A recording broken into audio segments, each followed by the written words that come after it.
people can argue whether it's definitive or not. Right. But I did see Elvis having tea with John Lennon. Of course. Yeah, but you were down in Hollywood. I mean, they were just people dressed up for Hollywood Boulevard, but still. Oh, if Elvis was still alive, he'd be doing what Wayne Newton was doing 20, 30 years ago. Just being on what Elvis was doing 20 or 30 years ago. No, I mean just like, just that's it. Just Vegas. I mean, that's all Elvis was doing towards the end, anyway. Wasn't he still doing? I thought he was still flying out and doing concerts around the country. I don't think so. I think he was parked. He parked it? No, I think he was permanent resident at where was he? Caesars? Something like that. Salad. Yeah, it was this. No, it was the Hilton, Las Vegas Hilton. Oh, the Hilton. Yeah, because whenever I stayed there for CES, they had all kinds of memorials and stuff. They had velvet paintings of. I think they did actually. The only good Elvis song is this one. Hey! That's against our creed as podcasters. A little less conversation. Elvis had a pretty good set of repertoire of songs. No, I mean sure, but that one gets me every time. Everything else, I can take it or leave it. You mean the mashup of that song? Yeah. Do you like the original or the remix, the later? I like a little of both. I just like Vegas. It's to me, it's everything that I enjoy about Vegas, both good and bad. Like it's just this great cheesy representation of Las Vegas. I used to put on the Elvis Hour on WGEL once a week. It was this syndicated show where they would just play Elvis stuff. And the conceit was like, these are rare and, unheard recordings and interview clips and stuff. But it was basically a clip show of concert recordings and stuff. And I have a copy of that somewhere of one of the episodes because the episodes arrived on vinyl. That's how long ago it was. Wow. That's intense. Yeah. I want to play one of those. I also have an American Country Countdown on vinyl from like 1985. Who was spinning the big country hits? Was it like Elvira and? It was Bob Kingsley. Bob Kingsley, the Casey Kasem of country music. The Oak Ridge Boys. The Oak Ridge Boys at the Oak Ridge Mall. Catch them this weekend in San Jose. All right. Well, let's. Shall we do a little show, Roger? Would you like some control, perhaps? Yes. All right. That would be good. I'm gonna man's control.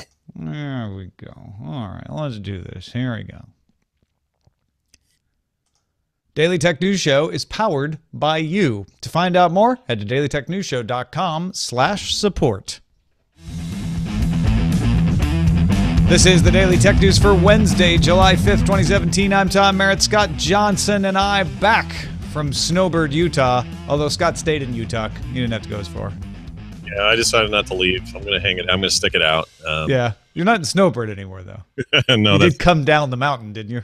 Yeah. And by the way, whenever we are in physical proximity, it's always good and it's always great. But I feel some loss when you and other producers are just sort of, when you get separated by, time and space. And here you are back in LA and here I am still here. And here we are doing this again. And that's exciting, I guess, in its own way. Yeah. No, exactly. I mean, the funny thing about Nerdtacular is that you and I got to talk for 15 minutes the first day, and we were both like, wow, this is the most we've ever gotten to talk to each other at a Nerdtacular. I know, that was really weird, because usually we're so not able to do that at all. Yeah. I was grateful for that, but even as it was happening, I was like, this is not going to last. It's going to be like Saturday late night when I finally see Tom again. Yeah. And pretty close to being that, but we expect it. It's fine. So good to see everybody out there. Great DTNS and Frog Pants fans coming together, having a great time for a weekend, and a little sad it's gone, but also really happy to have done it.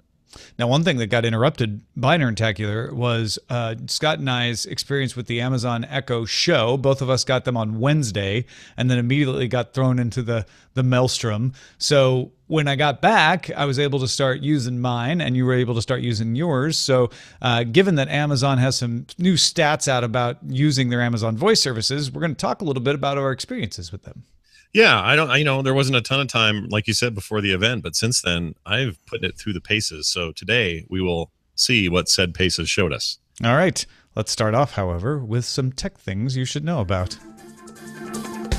Jay-Z's album 444 has been certified platinum, meaning it has 1 million album sales. By the way, these days, I didn't realize this, 1,500 streams is equivalent to one album sale. So that when you're streaming something, it'll count towards going platinum. Anyway, the whole reason we're talking about Jay-Z and his new album and going platinum is this album was released June 30th only for Sprint users to listen to on Tidal.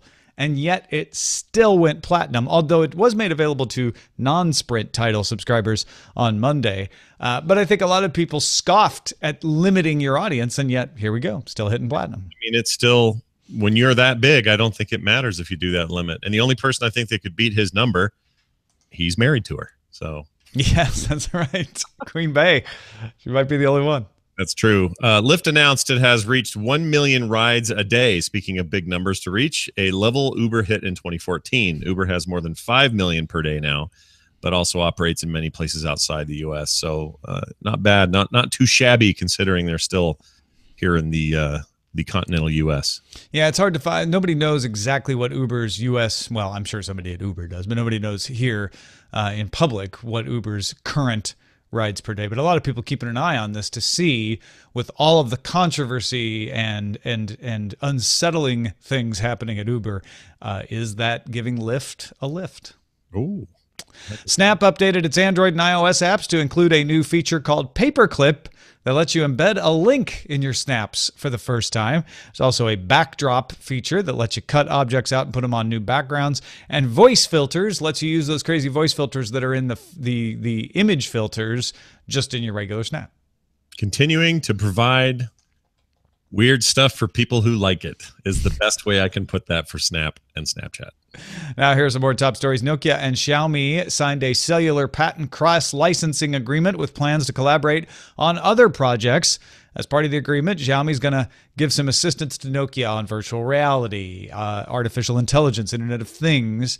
So Nokia will be able to kind of hand that along to their licensed devices, maybe in their network infrastructure stuff as well, while Nokia will supply Xiaomi with network infrastructure equipment, which is one of its main businesses these days. Yeah, it's an interesting alliance, I think. Microsoft doesn't own this version of Nokia, right? This is a different Nokia? No, Microsoft owns nothing around Nokia anymore. For those who may have missed previous episodes of The World, Microsoft bought Nokia's handset technology, right, and has now closed down most of that handset business. Microsoft had a limited license to use the Nokia name on its handsets, which it used for a while, but now that's expired.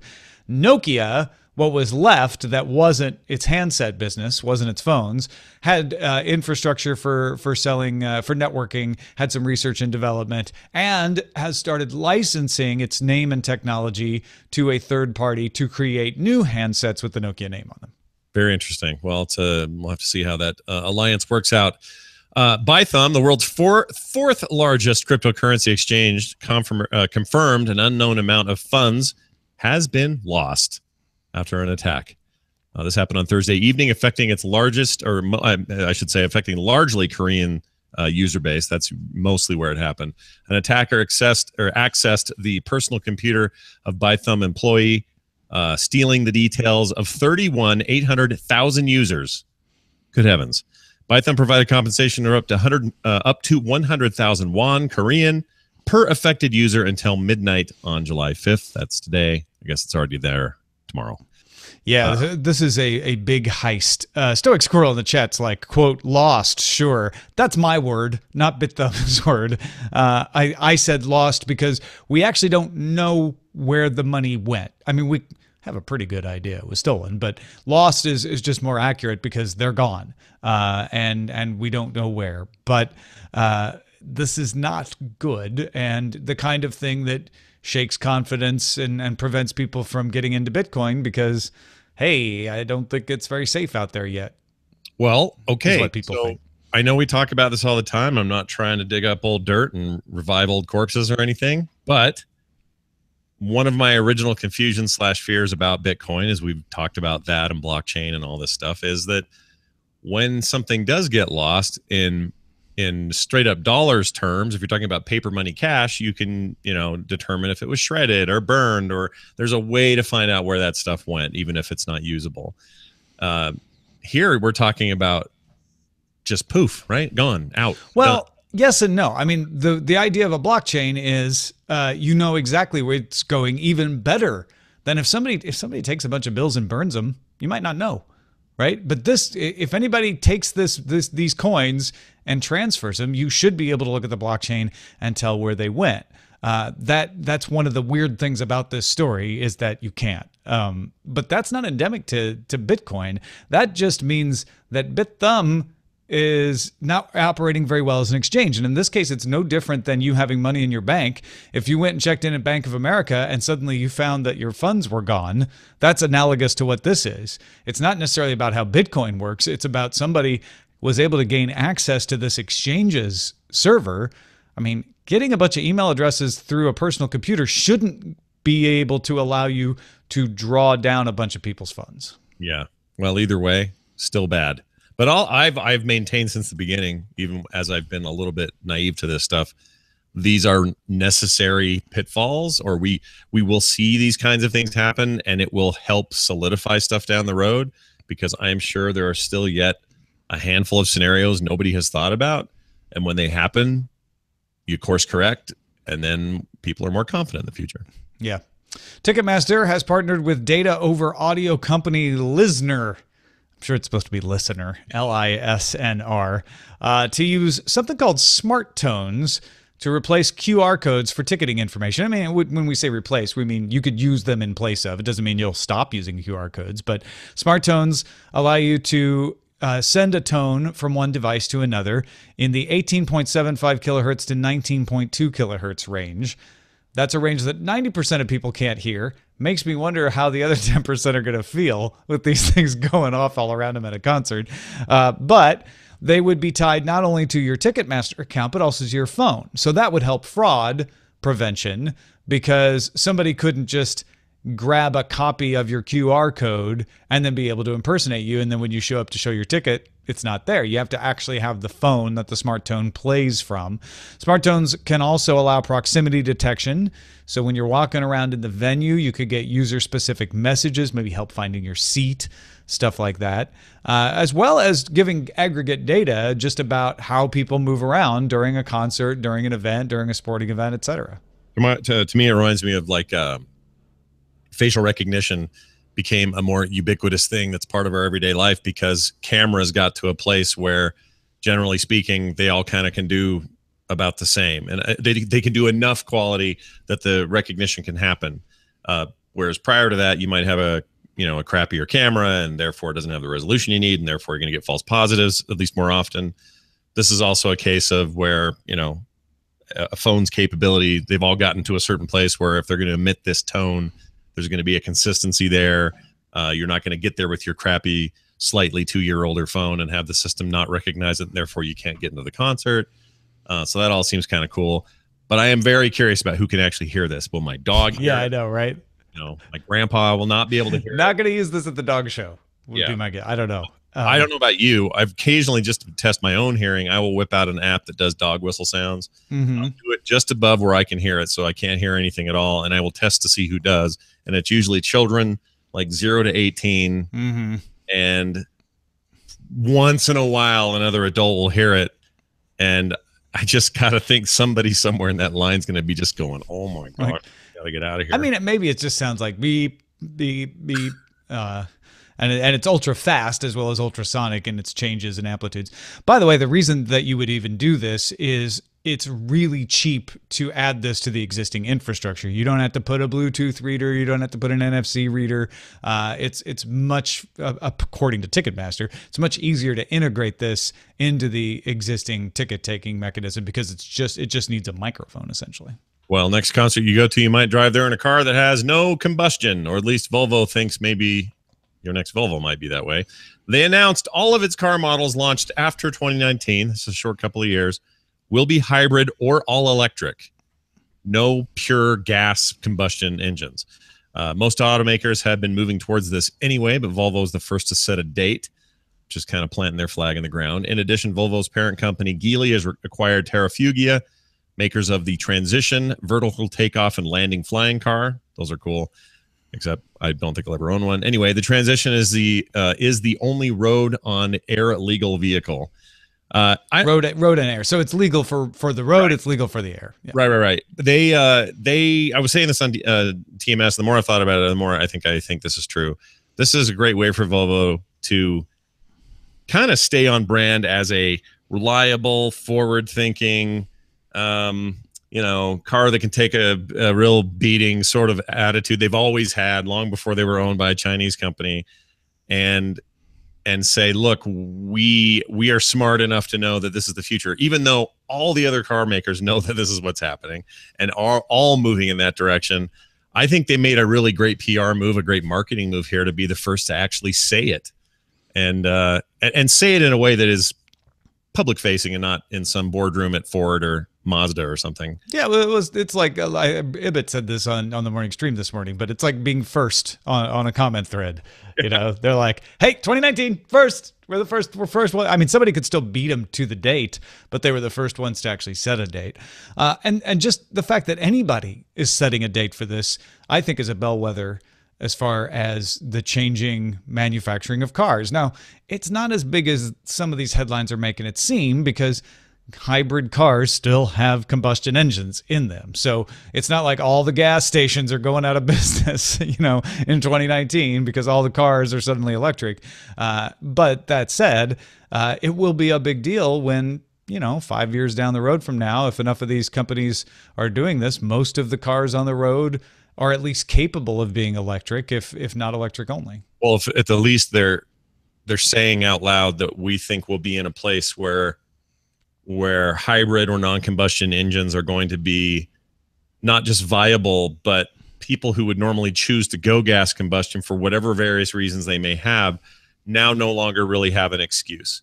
Like broadband internet or any other technology, you finally get to a place where it's like, well, why am I still paying for dial-up? I'll just get broadband. It's the same price and it's 300 times faster, and so I'll just get it.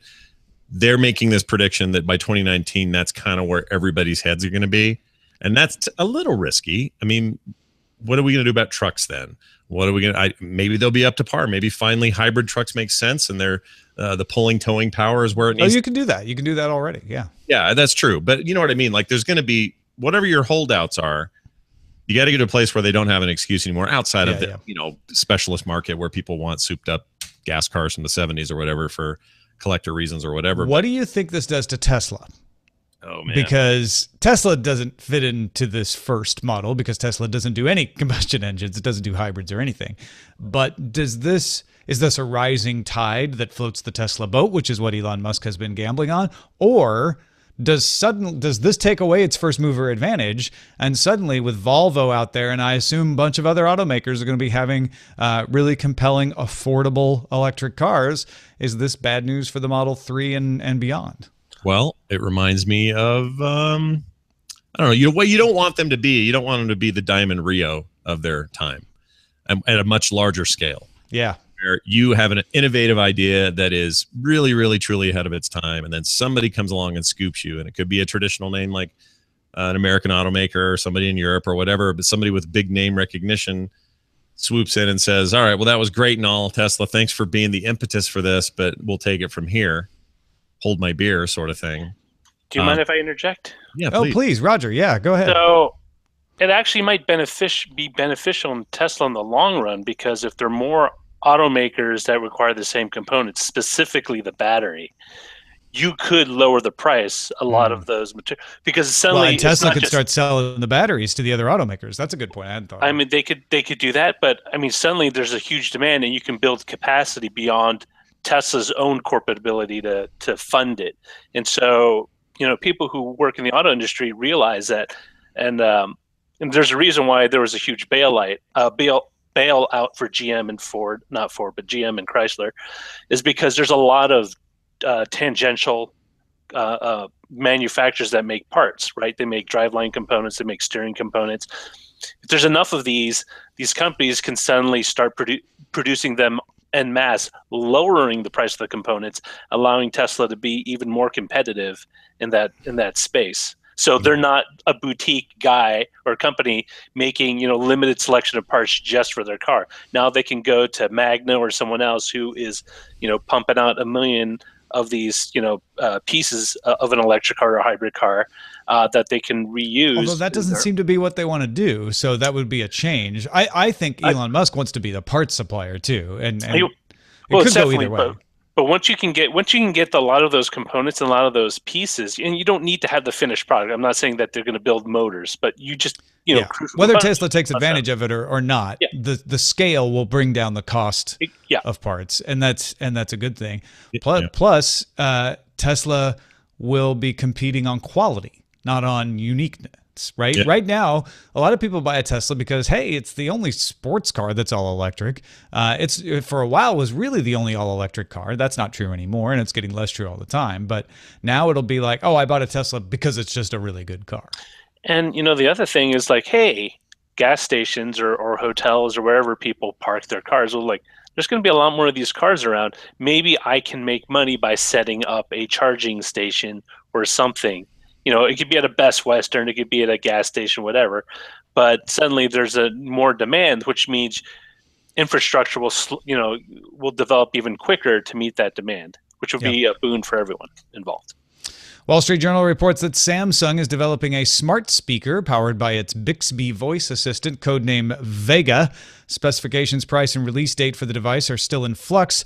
Progress on the device has been slowed by development on Bixby itself, which only rolled out in a preview for English users last month. And English being one of the most common languages, it would need that to be able to get a lot of sales momentum. But everybody's coming with a smart speaker, Scott. Yeah, I'm not calling anything Bixby. I'm sorry, Samsung. You gotta. Sorry, Bill. Give me some. Yeah, sorry, Bill Bixby. David Banner, not Bruce. It's fine. Everyone's getting into this. Great. We all need them.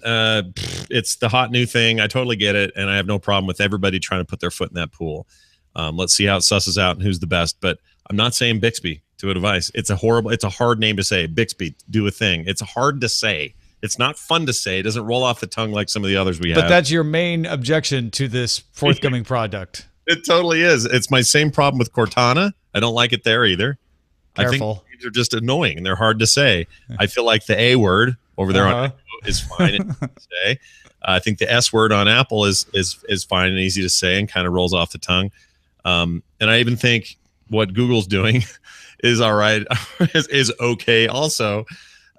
Except that it's a little bland, but Bixby's an annoying thing. You name your I don't know, your poodle that Bixby the poodle. It's not your helper thing. Forget it. I like the way you deftly avoided, hopefully, setting off anybody's device, unless they have a Bixby device. But there's not too many people would have that at this point. Hey, folks, well, that's all the headlines we're going to talk about today. But if you want to get all the headlines each day in just about 5 minutes, subscribe to dailytechheadlines.com. You can also get it as an Amazon Echo flash briefing and on the Anchor app at anchor.fm. Speaking of Amazon, they confirmed, or it confirmed, it's not a person. Amazon, unless you're talking about Supreme Court laws, Amazon confirmed that its voice platform now has more than 15,000 skills, up from a confirmed 10,000 in February. According to the analytics firm VoiceBot, a new skill introductions increased 23% in June. Flash briefings remain the most popular skill, making up around 20% of the skills out there. And hearing about this, these numbers came out on Monday. It made me think about us using that Amazon Echo show and figured this is a good time as any to talk about the skills we're using and whether they're changing given the fact that we both have the Amazon Echo show. Now, if you're not aware of the Amazon Echo show, it's basically an Amazon Echo with Amazon Voice Assistant built in, has a speaker, but it also has a touch screen. So it can play videos, it can show you data, you can touch it to do certain operations. And of course, the big thing Amazon's showing off is the fact that it has a little camera in there so you can do video calls. Scott and I did one of those before the show. Compared to the Amazon Echo smart speaker, how are you feeling about the Amazon Echo show, Scott? Well, let's talk about a speaker for a second. Just at a very baseline, a lot of people use their Echoes. I assume even their Dots. I have a Dot over here that does some of this sort of stuff for me, but it's usually talk radio. But a lot of people use them for music, and they're great that way, either as a Bluetooth connected device to their phones or using built-in Echo-based services like Amazon Music and so on. And I have to say, I decided to do this before I put them in their respective new places. I had them together, side by side, and tested Bluetooth connectivity music playback on both of them. And I was using Apple Music on my phone and then using these devices as speakers. And there is a huge jump in quality to the show for me over the previous Echo. And my wife couldn't hear it quite as much, or at least she was like, it's about the same to me. I could definitely go louder with the show and get more bass than I could on the Echo. I think that also speaks well of the regular Echo as having a pretty good speaker. It's a decent playback device. So that was cool, and I was pleased with that. That was something I was really hoping to get out of this device as slightly more robust. It didn't have to be over the world crazy good, but better, or in line at least with what was already happening. So I really like the speaker right off the bat. I'm still trying to get my head around how the screen's going to work in my life, because as a guy with a lot of screens, you have a certain sort of flow that you use them for. And the Echo traditionally has been, I say a thing and it plays back a thing. And I was talking to you earlier how it kind of reminds me of an iPod Shuffle in a weird way. The old one was just this non-visual device, and it was never tied to anything visual. Well, now we have this whole new dimension of interacting with it, and I'm not exactly sure how it wants me to yet. I'm kind of learning anew where I should speak, where I should then touch. Sometimes it's immediately right after each other. It's like, show me recipes, and it shows those. And then I could figure out complex language to have it skip through the different recipes until I found one I liked. But instead, I can just reach forward and go with my finger. But key to that, first of all, when I said I need to find a recipe, it suggested, would you like to add the all recipe skill?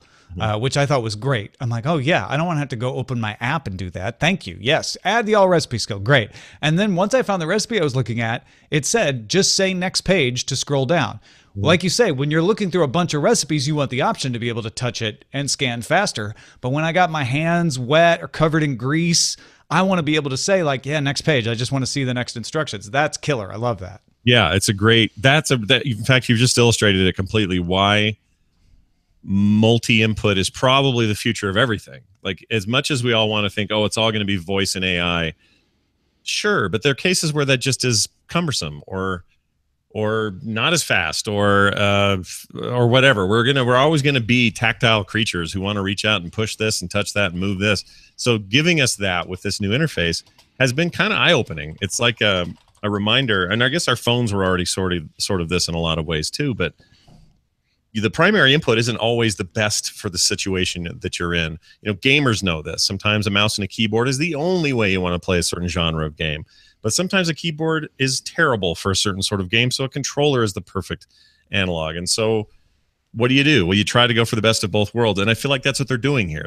They've created a device that's still letting me speak to it in intelligent, meaningful ways, getting it back the things I want from that method. But I can intervene if I need to in a more direct way. Gives you more options. Yeah. Yeah, I love it. I think so far I really like this device. We should probably talk about how that call went. The only really other complaint I have is I don't think that camera's that great. It's okay. Yeah, it was fine. I could see you. Yeah. And it does some auto focusing and stuff, but it is really just meant to show you, like, here's the thing, not give you good lighting, or you couldn't do a high quality video stream from that.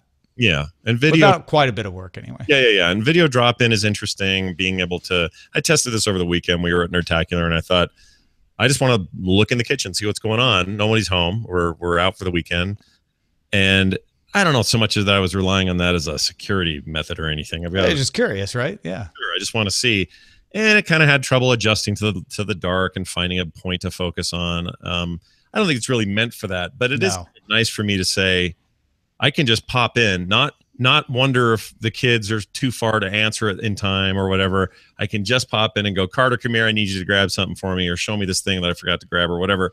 There's something really cool about that.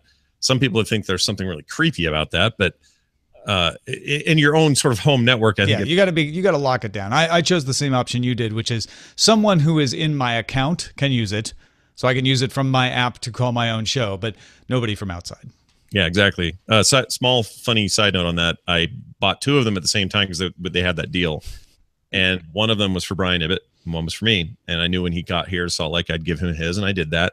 But I had forgotten that Amazon ships everything, all these devices that they ship with any kind of account information driven stuff.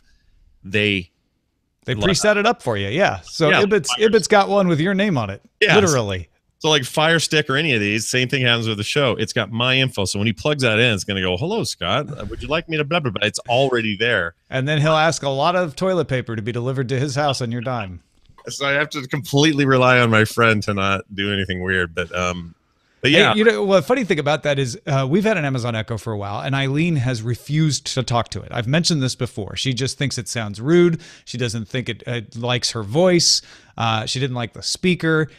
Got the Amazon Echo Show. She's in love with that thing. Mm-hmm. Just putting that video on there, and probably the new speaker as well. She's now using it in the morning to play her Spotify. She's asking it funny questions. So it has totally changed her opinion on the positive side. On the negative side, I've noticed it messing up more than I ever noticed with the Amazon Echo. And that's probably because they have these little suggestions that say like, hey, try asking it to play the puppy video or what's trending or whatever, which is kind of cool. But a couple of times, like today or yesterday, it said puppy reunited with toy video. And it said, try saying, play the puppy video, which I did. And it started playing Guardians of the Galaxy Volume 1. And then I said, no, play the puppy video. And it started playing a little bit of Fry and Laurie, which is out of my Amazon video library. And I'm like, okay, fine. No, you're messing up. So it's not perfect by any stretch. And that actually is one of my criticisms is a lot of times you can say something that makes sense, but it doesn't quite get it. You have to know how to say it. That is true. And I think well, who knows? We're in the first 2 weeks of the release of this thing. So not the first 2 weeks of the release of the Amazon voice services, but yeah, all right. We're still in early days. It's a really good point. The difference here is maybe, I don't know, fine tuning with the hardware it's matched with. Maybe that can be improved. I don't know. I don't know if it's receiving me in the same way or if volume in the room is affecting it differently than the standard Echo. Like all of those things are questions, sure. But there's a couple things I got wrong. In fact, one time I asked it to please play Deadmau5, and it said, collecting playlist of Deadmau5 from whatever, or Amazon Music. And then it played it, and it was great. Someone came in the room. I said, a word, pause. And she did, like she always does. And we talked for a minute, and I said, all right, resume. It started the song, then stopped dead. And I said, resume. And it didn't do anything. I said, and then I started the whole thing over. Play me a Deadmau5. Play Deadmau5. And she says, I can't find any Deadmau5 in the Amazon. Like, weird. So having some disconnecty things. Yeah. Turn it off and on again, like literally the old stereotype, turning it off and on again. I see, we're in the early days. And again, not of the voice assistant. So that stuff needs to, we'll see how that all that goes. But most of the time I had a really good time with it. Like this morning I said, let's hear NPR. Let's see some video news updates. Let's do some of these things that I do a lot with this device. And having that thing pop up and show me news clips, video clips in the kitchen while I'm glancing at it is pretty awesome. Now, am I going to sit down and watch a 2-hour movie on it? No, probably not. I could, but I'm probably not going to do it. But I might put a movie on. Like I might put Guardians of the Galaxy on while I'm cooking if I didn't need it for the recipes. Yeah. Just to have it in the background, maybe. I mean, that's an option. Something where I don't need to be looking at it all the time, but it's kind of a cool thing to have on the background, maybe. And from a form standpoint, I was telling you before, it's like a big industrial-looking Captain Kirk desk screen model unit that's heavier than you expect, wider, thicker. It definitely doesn't look like it was made in the thin screen era that we're in now, even though I know that's not the screen necessarily, but it does have this like large Star Trek console style to it. And I'm kind of torn on it. I kind of don't think it looks great, but I want something heavy duty in my kitchen, which is where I have it. I want that to feel sturdy and not like it's going to tip over or be too dainty or get gummed up. So I think they'd had to make maybe a compromise there. Well, and honestly, I just see the screen now. I thought the same thing when I opened it up. I'm like, wow, this thing's a whole lot deeper than I would have expected. But once you put it in place, you kind of never see the back of it the way I've got it positioned anyway. Yeah. And, we went from it primarily being a music device on the old Echo, which we've now moved to the bedroom. This one now is so much more. My wife's using it for, like we said, recipes and other stuff that we just didn't use the other device for. So the use case has grown, even in the short time we've been able to use it. And I'm really curious what kind of feedback you're going to get from the audience, because there's got to be even more going on with this thing than we've been able to kind of tweak at. Yeah, keep it coming, folks. Feedback at dailytechnewsshow.com. And thanks to everybody who participates in our subreddit.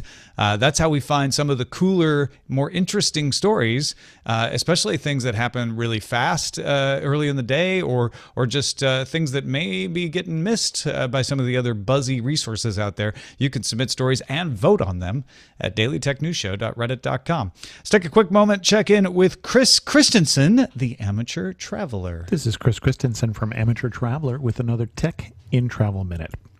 Recently, the most popular cell phone plan, at least if for people in the United States who are travelers, has been the plan from T-Mobile, because that also gives you access when you're roaming, even though to lower speed data. But that can be very handy when you're traveling to not need to get an additional SIM card overseas. But there is a new contender this week. Virgin Mobile has launched a plan that, one, has some interesting discounts. It is an iPhone-only service. And when you buy the phone from Virgin or Apple, the first 12 months of the service will cost you $1. That's interesting enough that it will be $50 after your first 12 months. The more interesting thing for travelers is that you can get a companion ticket on Virgin Atlantic for only the price of the fees and the taxes, although that may be more than you think into places like Heathrow. Then you can also save 20% off of Virgin America flights and get a third night free at Virgin Hotel. So that might be an interesting plan for someone who is a traveler. I'm Chris Christensen from Amateur Traveler.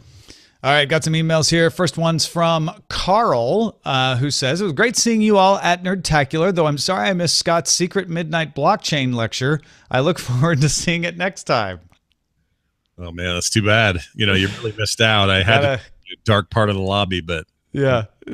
I'm writing in regarding your coverage of the token ring. Insert summary of the token ring for Scott. Last week's coverage failed to talk a lot about how the token ring might work with transit. I'm sorry, last week's coverage did talk a lot about how the token ring might work with transit because it's got NFC. Unfortunately, if the token ring is only able to output a simple NFC code or ID, it might not work in my metro area. Many large areas use stored value cards, which are able to store a common cash value, as well as transit passes. Examples include the Clipper card in the Bay Area, Metro card in New York, the Tap card in LA. These cards are all able to exchange data with readers, providing information to readers and receiving updates in return. That needs more than just outputting a simple code. That being said, the latest Apple products have support for Suica, the similar stored valued system in Japan, so maybe the token ring can combine an app, Bluetooth, and NFC to give me a good backup for my Clipper card. I wish them luck. Yeah, I was here on that episode where we talked about this token ring thing, and I'm still convinced that it's actually got a lot of merit. See what I did there with your name again? Yeah. And it's not the only one doing it. We've had a couple people point out there's other rings out there, but yeah, this seems like the kind of thing that might start being adopted. Yeah, the more I get into it, the more I like it. But then I also remember I've got a Fitbit on this wrist, and I've got a phone in my pocket, and I've got blah, blah, blah, blah, blah, device 1, 2, 3, and 4 on me a lot of the day. And I sometimes wonder if wouldn't it be cool if we could agree on a standard that maybe all these devices could use to communicate this stuff around, kind of like having a notebook, a desktop, and a phone. In a lot of ways, they'll share a lot of similar jobs. Why couldn't we start having smaller devices do that?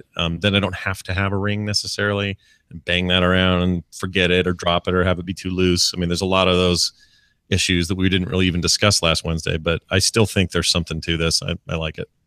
Jim wrote in with another good use for the drone and balloon delivered internet. We're talking about Aquila, the Facebook drones. We've also talked about Project Loon from Google. Jim says, if a tornado, earthquake, flood, or fire happens, cell towers will be out of commission. Flying drones for internet would be highly useful in areas of natural disasters. Absolutely. Thank you, Jim. Another good use for those kinds of technologies. And thank you, Scott Johnson, for putting on Nerdtacular and also for joining us today. Oh, well, thanks. They were not equal tasks, but they were tasks I really enjoyed nonetheless, if that's a good way of putting that. No, it went really well, and just so happy to have seen so many of you people there. Who am I calling you people? DTNS supporters. That's what I'm talking about. There's a lot of crossover with our communities, and there's probably no better place than that event to kind of show that off. So thank you to everybody who came out, everybody who watched the streams, everybody who's listened to podcast content since then that we pulled down from it. We don't know what the future looks like for these events, but there's a lot of chatter and talk about what that might be. So thank you. And thank you, Tom, for being there. It was always a pleasure to hang out. It was a blast, as always. Best one yet. Like a bunch of brothers who came from different mothers, as the stereotype says. And I love that. But if you want to find out what's going on with me since all that has happened and the dust has settled, you can follow me on Twitter at Scott Johnson. And, of course, all my stuff can be found at frogpants.com. Thank you, everyone who supports this show. If you don't yet support the show, ask yourself this. Was today's show worth 25 cents to you? If you pledge $5 a month, that's around 25 cents a show, you also get a patron-only RSS feed of exclusive content and a weekly news update and exclusive column. You can sign up at patreon.com/DTNS. Our email address is feedback@dailytechnewsshow.com. We're live Monday through Friday, 4:30 p.m. Eastern, 20:30 UTC at alphageekradio.com and diamondclub.tv. We're at facebook.com/dailytechnewsshow, and our website is dailytechnewsshow.com. Back tomorrow with Justin Robert Young. Talk to you then. This show is part of the Frog Pants Network. Get more at frogpants.com. Diamond Club hopes you have enjoyed this program. Oh, I forgot. I was going to thank Roger again for popping in with the automotive comments. Sorry, Roger. I'm still here. Well, good. I'm glad you're still here. Ha ha ha! Can't get rid of me. What do we got for titles? Right. Scott won't say Bixby. Wasn't that a video game? Scott won't say Bixby was a video game? Oh, Bixby. I think Bixby was a video game. Wasn't it? It's time to play the music. It's time to light the light. It's time to meet Alexa on the Echo Show tonight. Don't say her name. Oh. Well, I'm sorry. Order chocolate chips. That won't Send Roger to college fund. Amazon Echo Show and Tell. Ace Tech said Eileen smells. Wait, when did you say that? That was pre-show. Okay. Pre-show. And it's gone virtual. Also, I didn't say she smelled. It's a long story, but there was an odor. 2-bit. I said that she can smell things that I can't. That's all. Actually, it was implying that I smell. I didn't know that. My wife does that. Oh yeah. So Tom smells. Crazy. He smells everything. I can't smell anything. I like 2-bit to fail. Now tones have become smart. 2-bit to fail is not bad. Yeah. Revolutionary transition. I see what he's going for. I'm not sure. Yeah. No, I get it because of the transition and the Volvo and the Absolute power car ups. Absolutely. Jay-Z sprints to platinum. Separated by time and space. Shared ride lifts all carpools. Volvo first, Tesla. Ooh, evolving toward the future. Evolvoing. Volvo. How do you say that? Volvo? I say it Volvo. I say Volvo. Evolve. Or Volvo. I say Volvo a lot. People. I like Tom and Scott talk about Echo. I like Scott wants to touch, Tom wants to talk. I like that one a lot. That's funny. Volvo says no to petrol. How do you say? I thought it was by thumbing. It's not. I thought it was. I don't know. I said BitThumb because it's a Bitcoin company. Yeah, I said. But I know it only has one T, so yeah. They're missing a T. I should have asked before the show. Nah. We're gonna go, but this is my future. Pronouncing all the foreign companies that are taking everything over. This is your future? No, it's just I just picture myself into the future saying Xiaomi and a million other names of companies that are quickly becoming huge. Toyota, Nissan, that's his Sony. last name too. Yeah, but see, those are easy because I grew up. Virgin.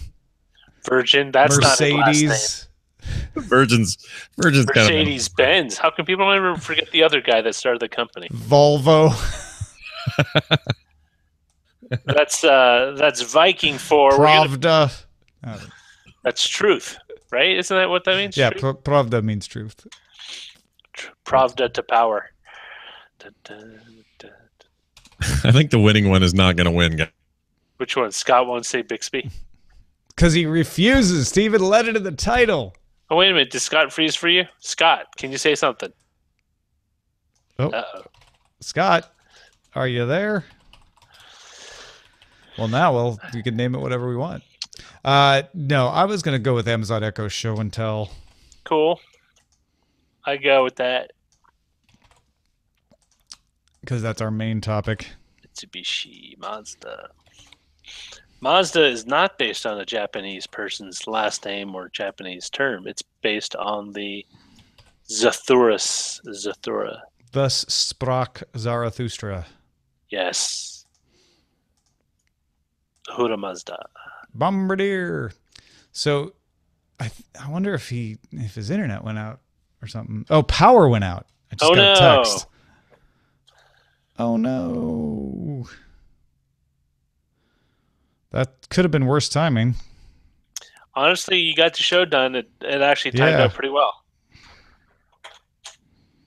Tell him to pop open a cold beverage and relax in his house. Relax in his house hammock.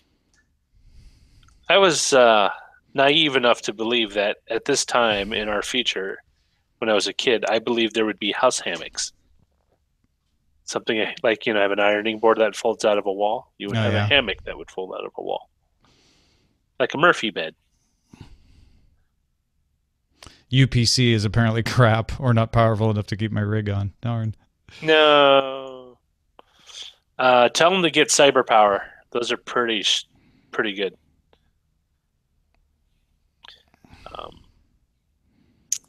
Generally, I've been not recommending APC as much.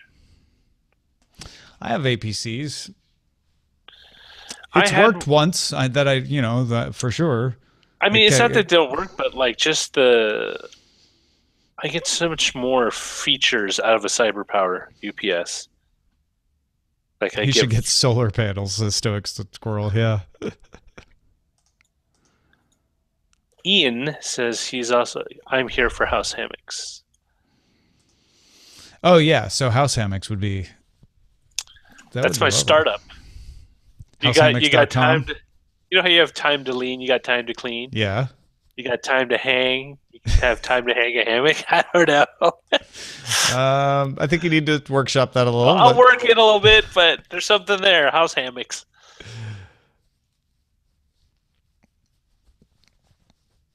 TVZ Gun wants me to pass along something to Scott, but I'm going to wait and see if he comes back in on the phone. He said he's going to try it.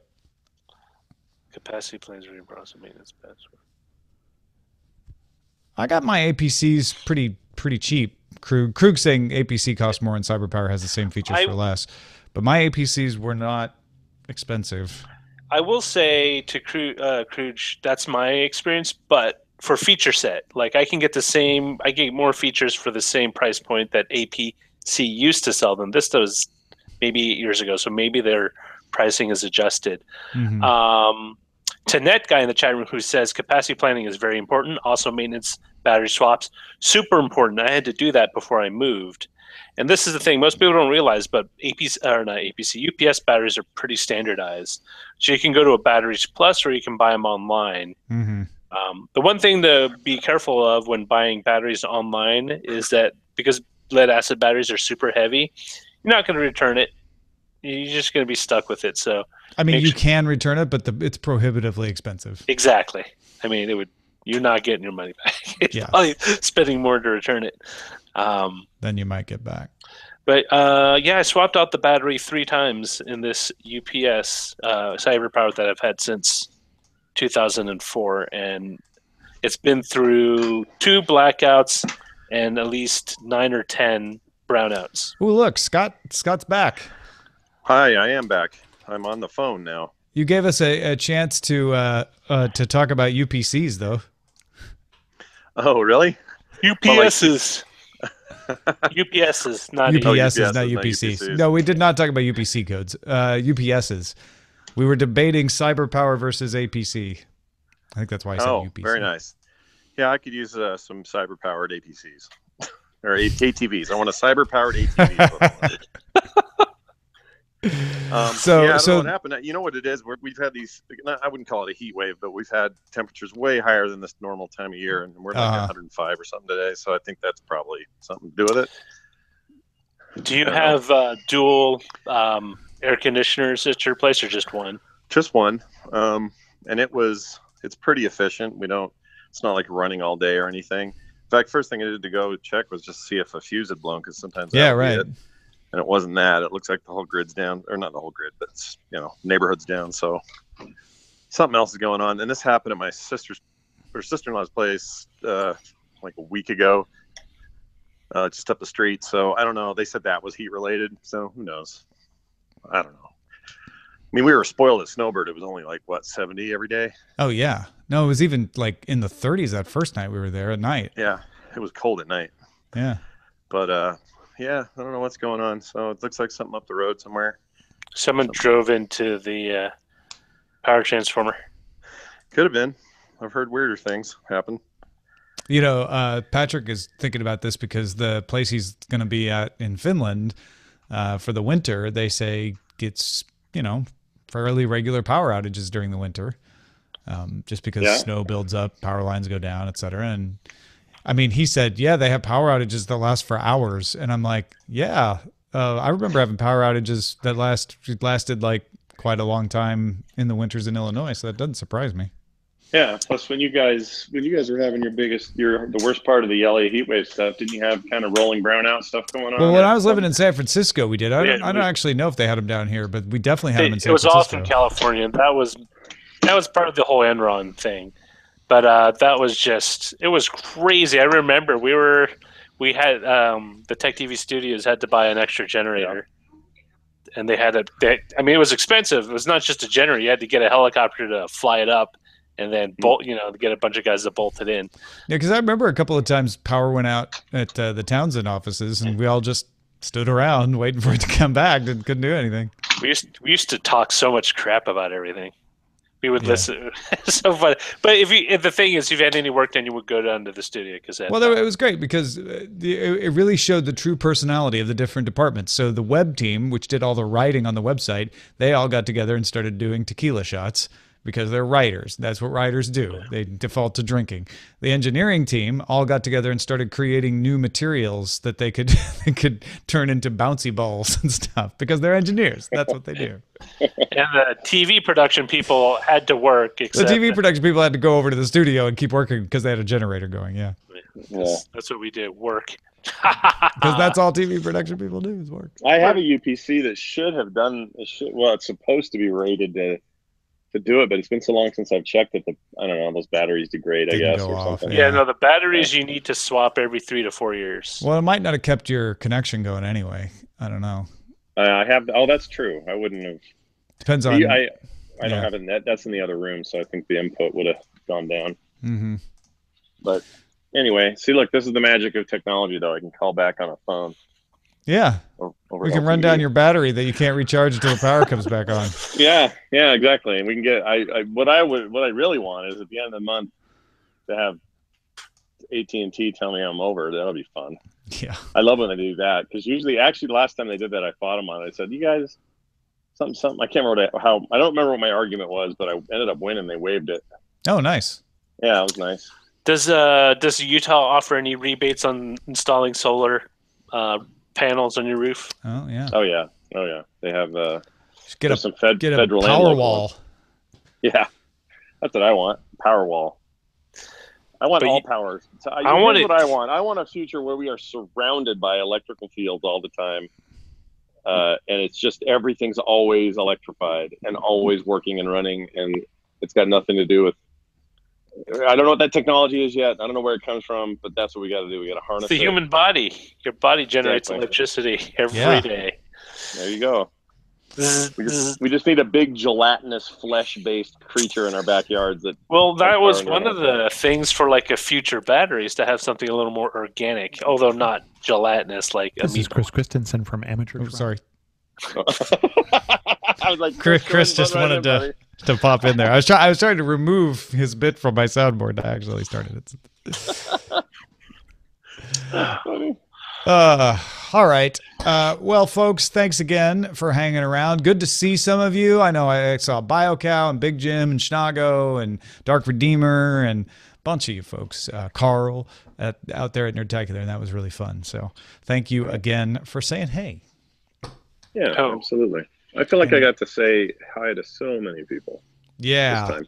I hope I didn't miss anybody, but I know. There may have been some who tried, that they couldn't get up the nerve or whatever, but it ended up being way more than usual. Another Jay Martin came up and introduced himself as whatever his name is, which I now don't remember. And he's like, I'm also another Jay Martin. I was like, oh my gosh, like the king of our subreddits, like every week on Current Geek and a bunch of DTNS stories. So that was great. Yeah, you see him everywhere. He's in our TMS stuff all the time. Like he's everywhere. And when you meet a guy like that, you're like, what? This person exists in real life? Yeah. Someday I want to meet Surprise Truck. Yep. I do too. Hopefully it won't be a surprise truck. Yeah, hopefully. All right. Thanks everybody for watching. We'll talk to you later. Goodbye.